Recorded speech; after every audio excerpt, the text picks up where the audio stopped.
So in this exercise, we're going to walk through a fictitious scenario. We'll provide you some background information about this particular exercise scenario and provide a situation that a typical CSIRT or incident analyst might be expected to handle. So in this scenario, we have a company called Megacore. That's a publicly held manufacturing company that produces and manufactures various consumer goods. Now, company reputation is their top priority, and they have eventually joined the internet and now are reliant heavily on internet-related services like email to communicate and take orders from different customers and their supply chain management. They have a website that is very critical for their presence, for product support and other different types of things. And their organization has created a computer security incident response team that they call Megacore CERT, MCERT, that is relatively mature, but they're highly driven by their existing standard operating procedures. So some of the standard operating procedures and policies that the Megacore CERT has, they do have a CERT code of conduct. They have procedures for how they handle email and how they answer and track hotline calls. They have emergency contact lists for any reports that come in outside of their normal business hours. They do have some guidelines and processes for handling evidence in any cybersecurity incident, and they do have some points of contact set up should there be criminal activity that's identified where they can get support from local law enforcement or investigators. Now, the company at a high level has a number of other policies in place. So they do have a media relations policy saying that all media communications must go through the Public Affairs Office. They do have their law enforcement point of contact, and they only contact it again when they have verified that there's some kind of criminal violation or activity. They do have an appropriate use policy that says that their company information technology assets are to be used exclusively for work-related purposes. And all identified security incidents must be reported to their Megacore CERT for coordination. Now, the MCERT has no explicit authority over their constituents, the employees. They merely advise the Chief Information Officer of matters of policy during those incidents, and they play a supporting role for any of the sub-organizations that might be affected within Megacore. So here's the scenario. The Megacore CERT receives an incident report from an employee within Megacore, and that employee happens to be an IT administrator in one of Megacore's business units. So this particular IT administrator reports that they discovered that there was a key logging Trojan horse program that had been installed on one of their department's workstations. And they suspected that this key logger was installed because of some unpatched vulnerability that they identified in an Internet Explorer browser used on that particular system.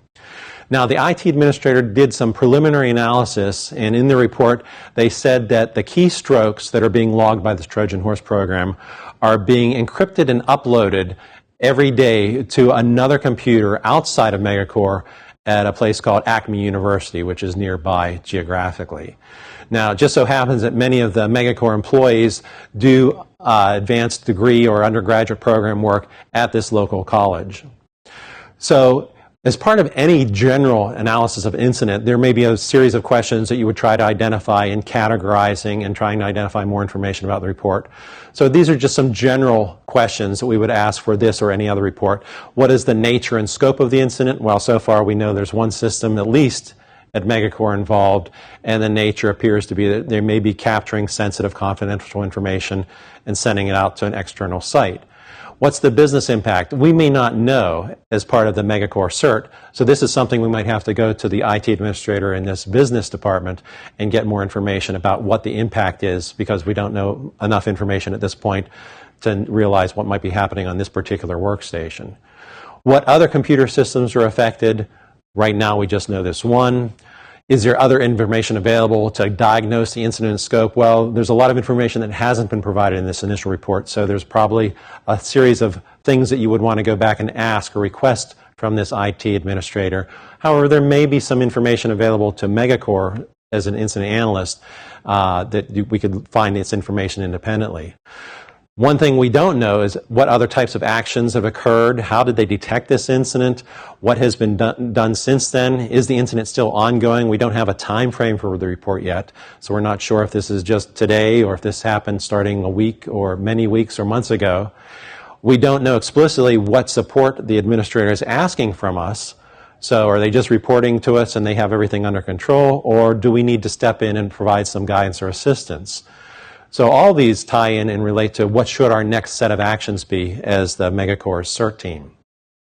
So from initially looking at the source of information, the IT administrator identified that the Internet Explorer browser vulnerability appears to have been involved somehow in this keystroke logging program. So we might want to request any logs that might be available from this particular local browser on the system. We may have available to look at any network traffic data, net flows, or firewall logs that can show us those connections and also identify the timestamps and how far back in time this activity may have gone.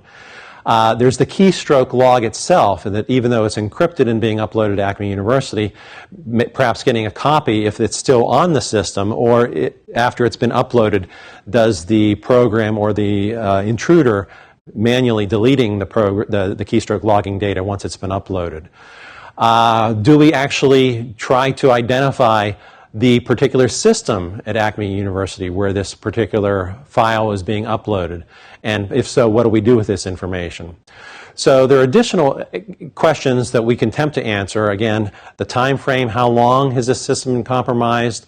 What did this system connect to while it was compromised and logging keystrokes? Was it other local systems within Megacorps? Was it trying to communicate with any other systems other than Acme University outside of Megacorps? We don't know what information might have been captured in this keystroke logging program. Could it have been sensitive information, even though it is claimed to have been encrypted? Can the information be decrypted so that we can look at the contents of it? If we know what tool was being used to encrypt the data, perhaps it has a default or well-known or easily guessable password, and we can actually decrypt the data that's being sent to Acme University. We don't know how widespread. Is this targeted just at this one system in the IT department's business unit that was involved in this particular incident, or maybe there are other Megacorps systems that might have been affected too? Identifying, again, a particular Trojan horse or program that's logging the keystrokes. Can we, if we don't have the source code for it, by identifying the binary of the file, can we obtain the source code, or can we find out exactly what it does? Or maybe there's other organizations that have previously done some analysis of this tool that describe in detail how it operates, what it does, and any other information that could be indicators that we could therefore look at other systems within Megacorps to see if maybe it had been installed in other places too, but yet not detected. So part of our answers, based on the initial report, were it appears to be, that a malware attack involving one or more Megacorps systems. We don't really know the business impact, so we'll have to go back to the reporting IT administrator to find out what was that system used for. Was it just their own personal workstation? What type of job, what type of role, what sensitive information might they have had access to that could have been logged and then sent off site to this other organization? There may be additional indicators that we can find on this system that can also lead us to detecting or looking for other signs that other systems within our constituency might have been affected. So there's a lot of missing information and some answers that will help us to identify the next steps.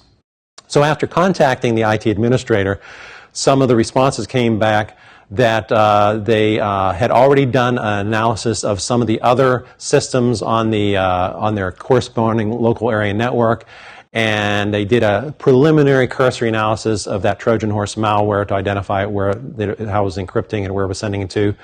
But so far, they have not contacted anyone else other than the Megacorps CERT. It does appear that this program is still running, the incident is still ongoing, and the IT administrator was coming to Megacorps CERT to basically hand it over to us and take it over from here as far as the response actions. So some of the possible steps after our analysis, like we mentioned, determining the business impact may affect some of our course of actions that we recommend to the IT administrator. It may be that we want to contain that system immediately, try to do some further analysis, or at least try to recover that system, get it back to a known secure state, and eradicate any of the backdoors or other things that the intruder may have installed on the system.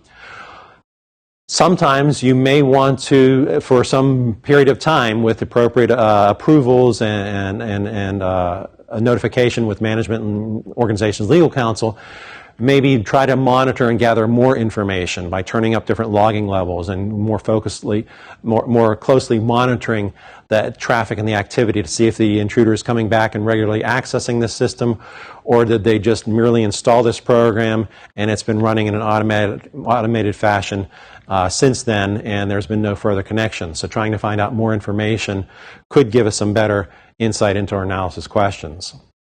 There are a number of other possible next steps that might be available to us, and a lot of this, since the Megacore cert is kind of driven by their standard operating procedures, some of these may be dictated in those policies and procedures. Others are going to be handled on a case-by-case basis.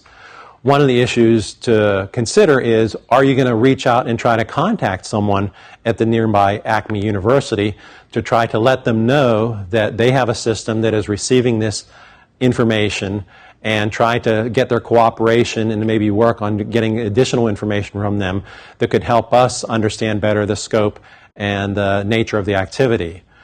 Looking at some of the logs that we've already described, requesting that information and analyzing those for additional answers to information, getting a copy of that keystroke logging Trojan horse program and seeing if we want to try to do some malware analysis on that, or even some surface analysis to try to identify some symptoms. And again, maybe we can look up and find out that this is a well-known tool and other people have already analyzed this, and we can read the descriptions of what this tool does. So looking at other sources for that. Perhaps are there other incident response teams? Does Acme University have an incident response team that we could coordinate with? Or are there other trusted subject matter experts that we might be able to reach out to or gather some information about this if we don't have all the information available that we need?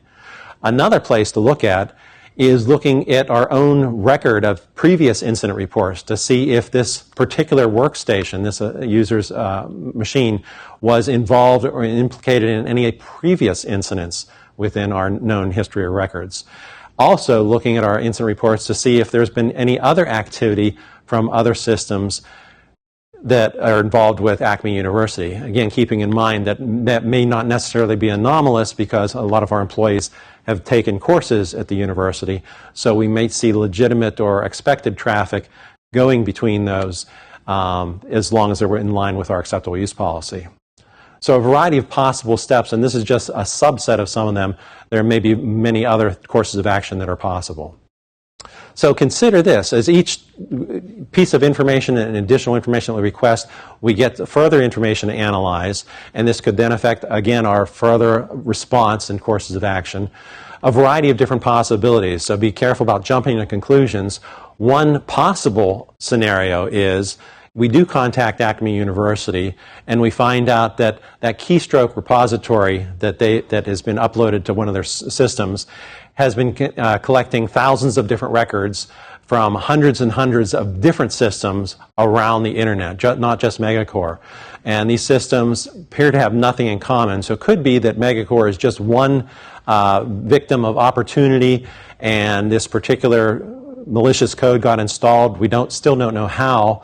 What Internet Explorer browser vulnerability might have allowed this. Perhaps it was in part of a phishing attack or something like that. But we're not alone in this. So there may be additional information. This, again, extend the scope of the incident.